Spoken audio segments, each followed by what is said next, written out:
Shalom Bapak Ibu Saudara di mana saja berada, kasih Tuhan menyertai kita semua. Memasuki bulan Desember, sejak awal kita sudah merasakan kuatnya suasana Natal itu ya Saudara. Baik lagu-lagu Natal mulai didengar di mana-mana, pohon-pohon Natal beserta ornamen-ornamennya sudah mulai terpasang, baik di rumah, di gereja maupun di tempat-tempat umum. Natal atau kelahiran Yesus membawa sukacita dan pengharapan bagi setiap umat manusia. Kalau kita baca di dalam Injil Yohanes 3 ayat yang ke-16. Firman Allah berkata, "Karena begitu besar kasih Allah akan dunia ini, sehingga ia telah mengaruniakan anaknya yang tunggal, supaya setiap orang yang percaya kepadanya tidak binasa, melainkan beroleh hidup yang kekal." Puji Tuhan. Ketika ada seseorang mengalami kesusahan di dalam hidupnya, dan tiba-tiba datang seseorang dan menawarkan bantuan kepada orang yang mengalami kesusahan itu, maka saya percaya dengan otomatis orang yang mengalami kesusahan itu akan menerima bantuan yang ditawarkan.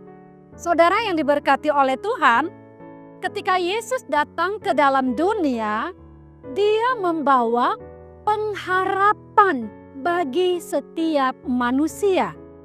Dia menyembuhkan yang sakit, Dia menguatkan yang lemah, Dia memberi penghiburan kepada yang susah, Dia memberikan sukacita kepada yang berduka cita, dan masih banyak hal lainnya yang Yesus kerjakan ketika Dia ada di dalam dunia. Dengan kata lain, dimanapun Yesus berada, maka di situ pasti ada pertolongan.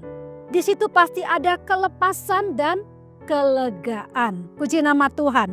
Yesus datang sebagai penolong yang menyelamatkan. Amin. Haleluya. Saudara, dalam hidup ini manusia membutuhkan penolong. Itu sebabnya di dalam Pengkhotbah pasal yang keempat, ayat yang ke-9 dan ke-10, di situ berkata bahwa berdua itu lebih baik daripada seorang diri. Karena apa?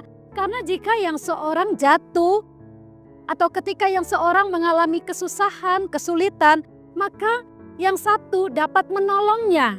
Tetapi kalau orang itu hanya sendirian, ketika dia mengalami kesusahan, kesukaran, tidak ada yang dapat menolong dia. Itu sebabnya di dalam hidup ini, dimanapun kita berada, kita harus senantiasa apa saudara?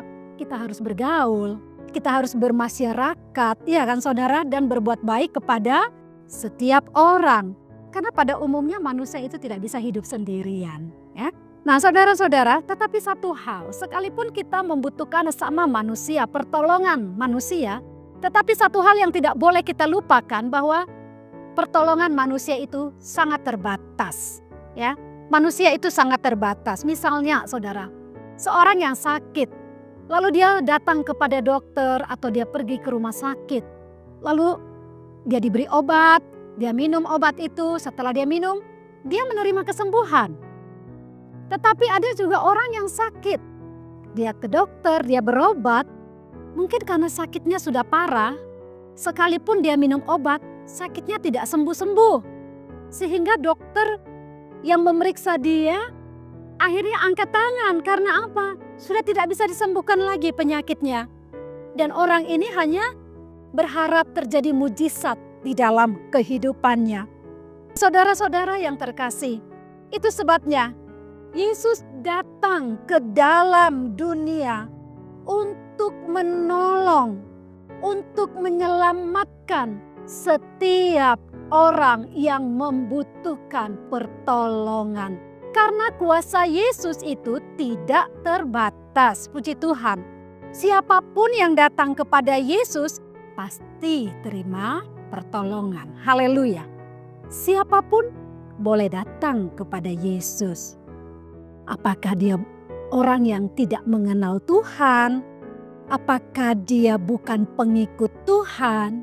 Sekalipun dia juga orang yang berbuat dosa, yang melakukan banyak hal yang mungkin merugikan banyak orang. Tetapi kalau dia datang kepada Yesus dengan merendahkan hatinya, dengan iman dia datang kepada Yesus, maka orang ini pasti menerima pertolongan yang dari Tuhan. Yohanes 6 ayat yang ke-37 di dalam terjemahan bahasa Indonesia masa kini, di situ dikatakan, semua orang yang diberikan Bapa kepadaku akan datang kepadaku. Aku tidak akan menolak siapapun yang datang kepadaku. Haleluya. Melalui ayat ini Yesus berkata bahwa siapapun yang datang kepada Yesus tidak akan ditolak. Luar biasa ya saudara. Saudara, biasanya kalau kita mau bertemu dengan seseorang, sebelumnya kita pasti ada bikin janji dulu ya saudara. Kita bikin janji dulu kepada orang yang akan kita temui. Kapan dia punya waktu, bisanya jam berapa ya saudara. Itu adalah biasanya kita bikin janji karena setiap orang itu punya kesibukannya masing-masing. Jadi tidak bisa setiap waktu kita bisa bertemu. Saudara, tetapi berbeda dengan Tuhan. Kapanpun kita bisa datang kepada Yesus. Setiap waktu kita bisa datang kepada Yesus. Apakah pagi, siang, sore, ataupun malam, dini hari sekalipun. Yesus tidak pernah menolak setiap orang yang datang kepadanya. Amin. Puji nama Tuhan. Firman-Nya berkata, ketika engkau berbeban berat, mari datang kepadaku. Matius 11 ayat 28, semua yang letih, lesu, dan berbeban berat, mari datang kepadaku, aku akan memberi kelegaan kepadamu. Yesus mengundang setiap orang untuk datang kepadanya karena kita tahu bahwa hari-hari ini ada banyak orang yang mengalami beban hidup yang begitu berat. Menghadapi beban hidup yang begitu berat, banyak orang tidak tahu harus berbuat apa. Tetapi Yesus mengundang, mari datanglah kepadaku, maka aku akan memberikan kelegaan kepadanya. Bapak-bapak rumah tangga sebagai kepala dalam keluarga, saudara harus bekerja, berusaha untuk mencukupi segala kebutuhan keluarga. Ibu-ibu rumah tangga juga tidak sedikit yang bekerja, membantu dalam pekerjaan agar apa? Bisa mencukupi perekonomian keluarganya. Atau mungkin ada saudara yang saat ini sedang mencari pekerjaan. Sudah mengirimkan lamaran pekerjaan di mana-mana. Tetapi sampai saat ini belum ada panggilan, belum ada jawaban. Atau mungkin juga saudara sudah bekerja dengan keras. Saudara sudah sangat berusaha. Tetapi hasil yang didapatkan tidak seperti yang diharapkan. Ada banyak orang yang sedang berbeban berat hari-hari ini. Itu sebabnya Yesus datang, dia menawarkan pertolongan bagi setiap orang yang mau datang kepadanya. Karena hanya di dalam Yesus saja ada pertolongan. Dan pertolongan Tuhan itu tidak terbatas. Kalau manusia terbatas, tetapi Allah tidak terbatas. Itu sebabnya di dalam segala hal mari kita datang kepada Dia. Di dalam Yesus bukan hanya ada pertolongan saja, tetapi juga ada keselamatan bagi orang yang percaya kepadanya. Berbahagialah setiap kita. Bagaimanapun keadaan saudara pada saat ini, saudara yang mendengar firman ini datang kepada saudara. Mari, hampiri Tuhan.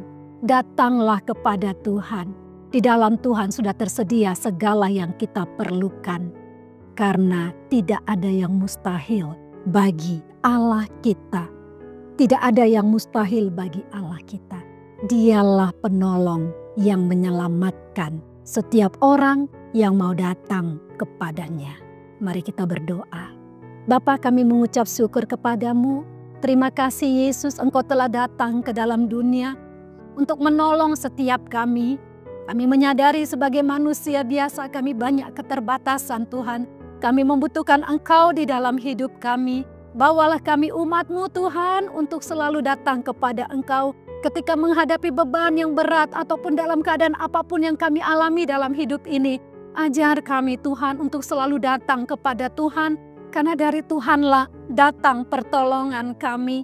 Hamba berdoa buat umat-Mu di mana saja mereka berada. Mereka yang mendengar firman pada pagi hari ini. Biar Engkau jamah hidup mereka. Mereka yang letih, lesu dan berbeban berat, Engkau mengundang mereka. Biarlah Tuhan Engkau sendiri yang menggerakkan hati mereka untuk datang kepadamu dan terima pertolongan dari Allah sendiri. Terima kasih Yesus, Engkau lahir ke dalam dunia memberikan sukacita dan pengharapan bagi kami umat-Mu. Kami tidak pernah sendirian karena ada Yesus di dalam kehidupan kami. Diberkatilah umat-Mu di mana saja berada. Diberkatilah setiap orang yang selalu menaruh harap hanya kepadamu. Terima kasih buat hari ini Tuhan. Karena kami percaya bahwa hari ini adalah hari yang telah diberkati oleh Tuhan bagi kami. Apapun yang kami kerjakan, dibuat Tuhan berhasil sehingga nama Tuhan yang dipermuliakan. Dalam nama Tuhan Yesus Kristus kami berdoa dan mengucap syukur. Haleluya. Amin.